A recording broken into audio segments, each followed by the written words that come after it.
ሰላም ጤና ይስጥልኝ ውድ የአርያ ሚዲያ የነጋሽ ሚዲያና የቃል ቀርን ሚዲያ ቤተሰቦቻችን እንደምን አላችሁ? በያላችሁበት ሰዓት አቆጣጠር እንዳላችሁበት ሁኔታ ሰላማችሁ ብዝት ይበል ማለት ፈልጋለሁ። ዛሬ በሰበር መረጃ ነው እናንተ ጋር የመጣሁት። ነጋሽ አልተፈታም። በስር እንዲቆይ ተደርጓል። ዓርብ ዕለት እንደሰማችሁት በዋስትና መብት ተፈቅዶለት 50 ሺህ ብር ዋስ ክፍያ ተፈጽመው ጉዳዩን በማስፈጸም ላይ ያለ ጉዳዮች ባለመፈረማቸውና ባለማለቃቸው ምክንያት ለሰኞ አድሮ ነበር። እስከዛ ድረስኛ ማቆየተናችሁ ነበርና ዛሬ ዝርዝር መረጃውን ነግራችኋለሁ።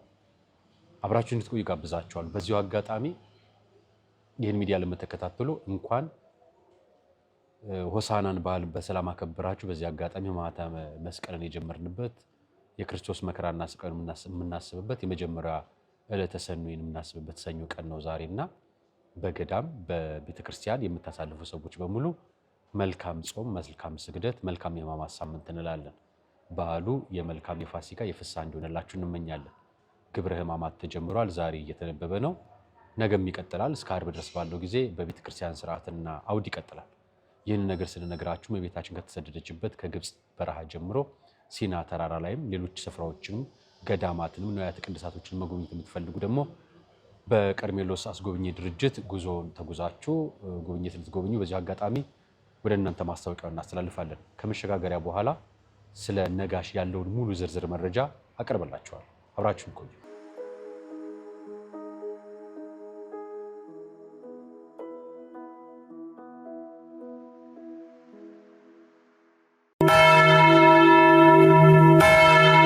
በአንድ ድንጋይ ሁለት መሆኑ ቀርቶ ሶስት ሆኗል። በአንድ ጉዞ ሶስት ሀገራትን ከቄርሜሎስ አስጎብኚ ጋር ይጎበኛሉ። የደብረ ዘይትን የፋሲካንና የእርገትን በዓላት ምክንያት በማድረግ ወደ ኢየሩሳሌም፣ ግብፅና ጆርዳን ሀገራት ጉዞ አዘጋጅተን በምዝገባ ላይ ነን። በኢየሩሳሌም ጌታችን ከተወለደበት እስካረገበት፣ በጆርዳን መጥምቀ መለኮት ዮሐንስ የታሰረበትና ሰማዕትነት የተቀበለበት ማኪሮስ፣ በግብፅ ቅባ ቅዱስ የሚያወጣው ስዕለ አድኖና ሲና ተራራ ከሚጎበኙ ቦታዎች ጥቂቶቹ ናቸው። በኢየሩሳሌም ጉዟችን ተጨማሪ ሀገራትን ማስጎብኘታችን ለየት ያደርገናል። በግብፅ ለእያንዳንዱ ተጓዥ በፈዋሽነቱ የሚታወቀው የእመቤታችን ቅባ ቅዱስ ይታደላል። አድራሻ የቅዱስ ዑራኤል ሁለገብ ሕንፃ 4ኛ ፎቅ፣ ስልክ 0947 21 21 21 ወይም 0947 27 27 27። ምቾቶ ተጠብቆ ከእኛ ጋር ይጓዙ። ቀርሜሎስ አስጎብኚ።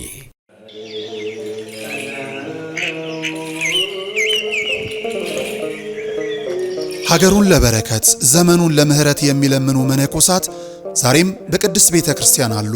የዓለም ዕውቀታቸውን ንቀው የሚሸጥ የሚለወጥ ጥሪታቸውን ጥለው የመነኑ ለሰው ልጅ ክፋት በአምላክ ምህረት እንዲተካ ሰርክ ያለማቋረጥ ስርየትን የሚለምኑ ዛሬም በበዓታቸው ተወስነው አሉ። በዓታውያን ከተማ ወጥተው አይሰሩም፣ እርሻ ወርደው እንዳያርሱ ሰላሙ አያስተማምንም። ስለዚህ ዘመን ቢከፋ ለማይጥለን ያለ ተስፋ የሙታንሳ ማር ቅዱስ ሚካኤል አንድነት ገዳም መናንያኑ እንዳይበተኑ ለሰውነታቸው ማረፊያ ለቅጥራቸው ደግሞ ወሰን እንዲሆናቸው በዓታቸውን እንገንባ።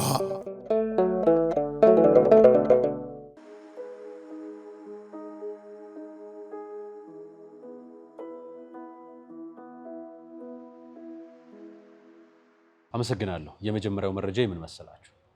ነጋሽ ዓርብ ዕለት እንዲፈታ ተወስኖ እናንተም ጋር ተነጋግረን ነበር። መረጃውንም ለእናንተ አጋርተናችሁ እንኳን ደስ ያላችሁ እንኳን ደስ ያለን ተባብለን ነበር። ፍርድ ቤቱ በዋለው ችሎት ማለት ነው ዓርብ ዕለት በዋለው ችሎት ለዓርብ ዕለት የውሳኔ ቀጠሮ ነበር። እኛም በመገናኛ ብዙሃን አዋጅ 1238/2013 ዓ.ም መሰረት የመገናኛ ብዙሃን አዋጅ የመናገር ነፃነትን የመከሰስ ስርዓትንም በዝርዝር አቀርበንላችኋል። በመገናኛ ብዙሃን ፈቃድ ወስደን ህጋዊ ስርዓት ይዘን መረጃዎችን ማህበራዊ ሚዲያ ላይ የተሸጡ ሐሳቦችን በተሸጡ ሐሳቦች ሐሰተኛ የሆኑትን በሐሰተኝነታቸው ወይ ደግሞ ስህተት ብለን ያመናቸውን ጉዳዮች በዝርዝር በትንታኔ የምናቀርብባቸው ፕሮግራሞች ናቸው። እነዚህ ፕሮግራሞች መንፈሳዊና ኢትዮጵያዊነት ይዘት ያላቸው ፕሮግራሞች ናቸው የምናቀርባቸው። ነጋሽ በዚህ ጉዳይ ላይ ተደጋጋሚ የሚያቀርባቸው ጉዳዮች ላይ ከኔ በኋላ 2 ጊዜ ታስሯል። እንግዲህ እኔ ከታሰርኩ በኋላ 2 ጊዜ ታስሯል። የመጀመሪያውን በዋስ ወጥቷል፣ ክሱም ተነስቶለታል። አሁን በሁለተኛ ጊዜ ሲከሰስ ከሱ በፊት ቀደም ብለው እነ መምህር ሲሳይ አዳነ እንዲሁም መምህር ደረጀ ነጋሽ ዘወይንዬም በእስር ላይ ይገኛሉ። የነሱ ቀጠሯቸው በ30 እና በ1 ነው። አሁን የምንጠብቀው የወንድሜ ነጋሽን በዓርብ ዕለት ባሳለፍነው ዓርብ ዕለት ከእስር እንዲፈታ በዋስትና መብት ተከብሮለት እንዲወጣ ጠበቆች በጋራ ተከራክረው የክስ አይነቱንም ነግሬያቸው ክሱም የተከሰሰው በማህበራዊ ሚዲያ ላይ በሚያሰራጨው መረጃዎች የማህበረሰብን ለመንግስት እምነት እንዳይኖረው በማድረግ የሚል ነው። በምንሰራቸው ስራዎች የምታስተውሉ ከሆነ ሰው ህግ ይከበር፣ የቤተ ክርስቲያን ስርዓት የሚከበር የሚሉ ዋናው አጀንዳዎች ናቸው።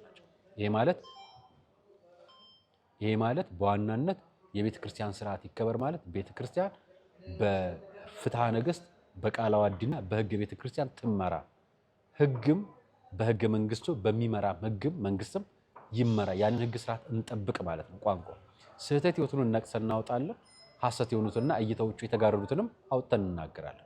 ይሄንም ጉዳይ በቀረቡባቸው ቀድሞ መምህር ሲሳይ አዳነ ባቀረበባቸው ጉዳዮችና መምህር ደረጀ ዘወይንዬም ጋር ቀርቦ በነበሩት ጉዳይ ተያይዞ ነጋሽ ወንድሜ ጋዜጠኛ ነጋሽ ወንድሜ እንደተያዘ ታውቃላችሁ። ተይዞም በእስር ቤት ቀርቦ ጠበቆች ተከራክረው አቃቢ ህግም የምርመራ ጊዜ ይሰጠኝ በሚል ረጅም ጊዜ 14 ቀን ጊዜ ቀጠሮ ሰጥቶት ነበር። በ2 ቀናት ልዩነት ፍርድ ቤቱ ቀጠረና በ2 ቀናት ልዩነቱም ፍርድ ቤቱ ምን አደረገ? ዋስትና መብት ፈቀደለት። ሲጀምር ክሱም ሲከሰስ ነግሬያቸዋለሁ። የመገናኛ ብዙሃን አዋጅ 1235 እና 2013 ዓ.ም መሰረት አዋጁ የሚለው በአንቀጽ 86 መሰረት አዋጁ የሚለው በአንቀጽ 86 መሰረት ፍርድ ቤት ከመቅረቡ በፊት ክሱ ተመስርቶ ክሱ ደብዳቤው ለሱ ደርሶት ለሱ ምላሽ ይዞ ፍርድ ቤት የሚቀርበው ውጭ ሆኖ እንዲከራከር ነው አዋጁ የሚያዘው። አሁን ከአዋጁ ውጭ ነው እየተከሰስን ያለነው በዚህ ክስ እየታየ ያለ። ዛሬ ደግሞ ፍርድ ቤት ይግባኝ ተብሎ ዋስትና መብቱ የተጠየቀለት ቦታው ይግባኝ ተብሎ ሌላ ችሎት ከፍተኛ ፍርድ ቤት ቀርቦ ነበር።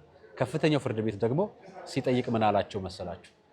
ለምንድነው እስካሁን ያቆያችሁት ሲባሉ ምርመራ አልጨረስንም ማለት።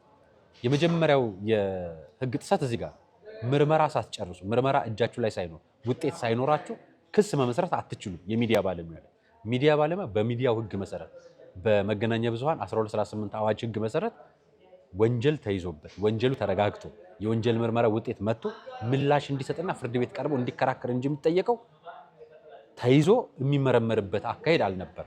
አሁን እየሄደው እሱ ነው አካሄድ። እኛ የምንናገረው ስለ ህጉ ነው። ህጉ ውሸት ነው፣ ህጉ አይፈጸምም፣ ህጉ ትክክል አይደለም ምናምን የሚባል ውስጥ አንገባም። ህጉ ለሁሉም ኢትዮጵያ የሚሰራ ህግ ነው።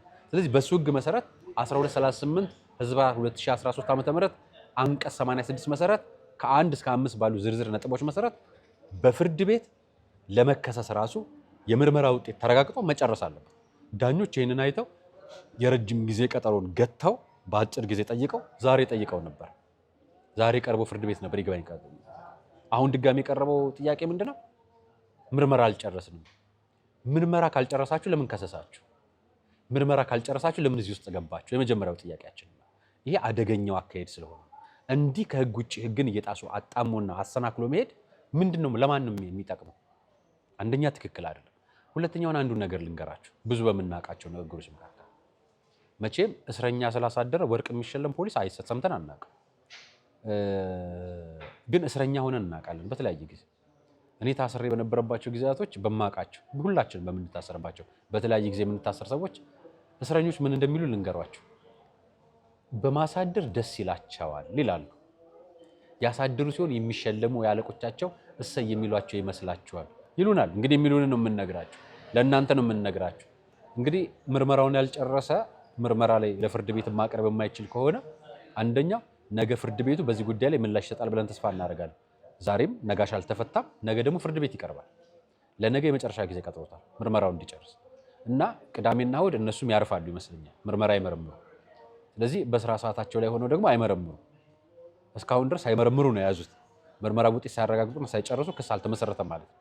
ነገር ግን ክሱ ራሱ ቃሉ እኮ የሚለው የመንግስት ላይ እምነት ማሳጣትና ሁከትና ሽብር እንዲህ አይነት ነገሮች ቅስቀሳ ማድረግ የሚል ነውና አይ ቲንክ በሚዲያ የምንሰራው እኮ መንግስት ላይ የሚታዩ ስህተቶችንም ግለሰቦች ላይ የሚታዩ ስህተቶችንም በእምነት ተቋም ላይ የሚታዩ ስህተቶችንም አውጥቶ መንገርና ሊስተካከሉ ማረም አልፈልግም እቀጥላለሁ የሚል ተቋም ከሶ ከሆነ አናውቅ።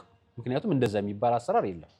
ህግ ለሁሉም ኢትዮጵያዊ ስልጣን ላይ ላለውም ስልጣን ላይ የሌለውም እኩል ይሰራል ብለን እናምናለን። ህጉ የተቀመጠው ለሱ ነው። ዳኞች ደግሞ በሱ ሊዳኙ ነው የተቀመጡትና ዳኞቹን በጣም እናመሰግናለን። በነገራችን ላይ ረጅም ጊዜ አይደለም ቀጠሮ የሰጡት፣ አጭር ጊዜ ነው፣ ህጋዊ ስለሆነ ማለት ነው።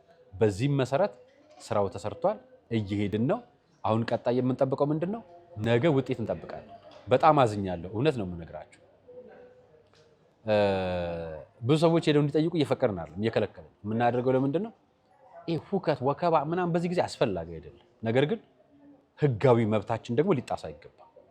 ህጋዊ መብታችን አንደኛው ህጋዊ መብታችን በህግ መሰረት መጠየቅ፣ ህጉ የሚጠይቀውን ደግሞ መስፈርት አሟልቶ መጠየቅ ነው የሚጠበቅበት። ስለዚህ ህጉ የሚጠይቀው ምንድነው?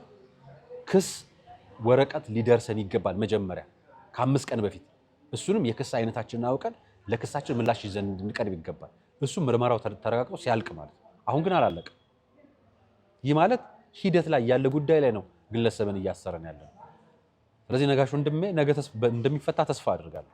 ይግባኙም እንደሚያጸናው ዳኞቹንም በዚህ ጉዳይ ላይ የያዙትንም ሰዎች እናቀርብ። እኛ በህጉ ነው የምንሄደው። በነገራችን ህጉም ይዘው ዳኞች የሚጠይቁትንም እኛ መብት የሆነልን የምንጠይቀውንም የምንፈጽምበትን አንሰራ ነው እየጠየቅን ያለ ነውና ውድ ወንድሞችና እህቶች ነጋሽ ሰሞኑን ያልመጣው በዚህ ጉዳይ መሆኑን እንድታውቁ ፈልጋለሁ። የበዛ ነገር አንፈልግ። በዚህ ጊዜ በጾምና በስግደታችሁ ወቅት በጸሎት እንድታስቡን እንጠይቃችኋለን። ወንድማችን ይፈታ። ሰናይ ቀን።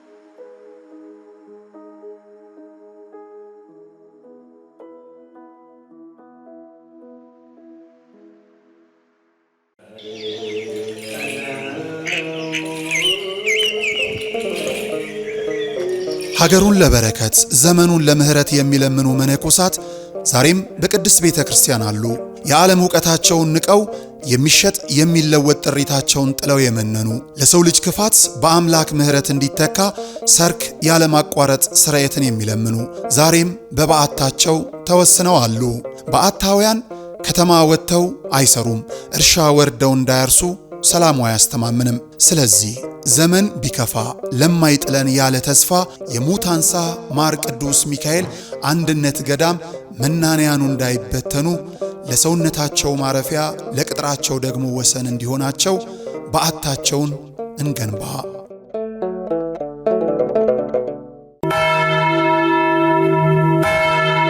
በአንድ ድንጋይ ሁለት መሆኑ ቀርቶ ሶስት ሆኗል። በአንድ ጉዞ 3 ሀገራትን ከቄርሜሎስ አስጎብኚ ጋር ይጎበኛሉ።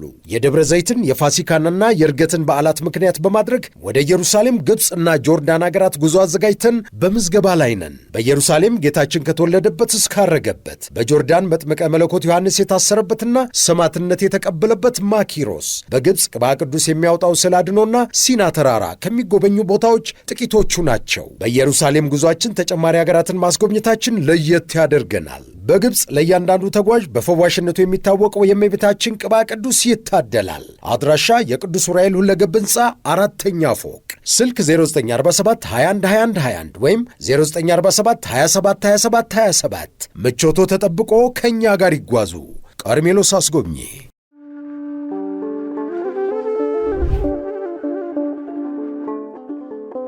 በዘመን ብዛት እርጅና ተጫጭኖት በሰው ማጣት መቅደሱ ለፈረሰው ጣጃ አቦአቡ የገብረ መንፈስ ቅዱስ ማን ነው ቀድሞ የሚደርሰው?